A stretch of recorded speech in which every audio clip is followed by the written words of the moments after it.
परभणीत आज वंचितकडून शांतता मोर्चा निघणार आहे। सोमनाथ सूर्यवंशी कुटुंबियांना न्याय देण्याची मागणी या मोर्चाच्या मार्फत करण्यात आली आहे। मार्चमध्ये खरं तर वंचितचे सुजात आंबेडकर यांची विशेष उपस्थिती पाहायला मिळणार आहे। या मोर्चात शनिवार बाजार येथून या शांतता मोर्चाला सुरुवात होणार आहे।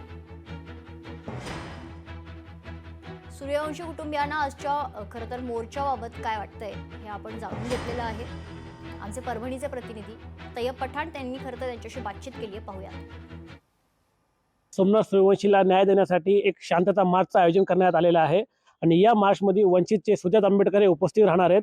तर आपल्यासोबत सोमनाथ सूर्यवंशीची आई आपल्यासोबत आहेत, त्यांना आपण विचारत काय वाटतं काकू, आज शांतता मार्चचं आयोजन करण्यात आलेलं आहे, तुम्हाला न्यायाची अपेक्षा आहे का?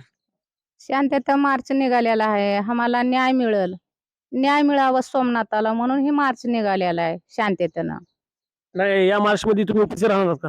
हो, उपस्थित राहणार आहे आम्ही। 4 महिने होऊन गेले, 124 दिवस झाले, सरकार दखल घेत नाही, सरकार काळजी घेत नाही, सरकार असं लक्षच देत नाही सोमनाथाच्या मूर्तीला, सोमनाथाच्या कुटुंबाला। सरकार जर जबाबदारी घेत नाही म्हणल्यावर आम्हाला कोर्टाचं तर धाव घ्यावं लागत, कोर्ट तर देईल आम्हाला न्याय।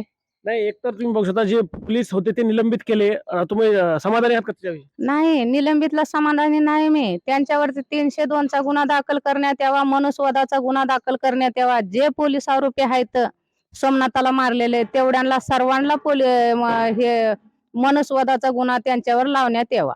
आता सरकार 124 दिवस झाले, सरकार कसल्याही प्रकारचं दखल घेत नाही, त्यामुळे सुजात दादा पण आता परभणीमध्ये येणार आहेत आणि शांततेत लॉंग मार्च निघणार आहे।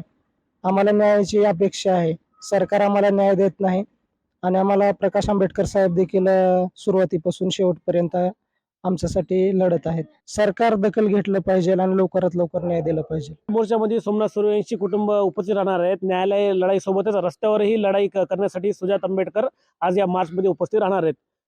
तैयब पठाण, लोकशाही मराठी, परभणी। लोकशाही मराठी, ऐका, पहा, जागरूक रहा।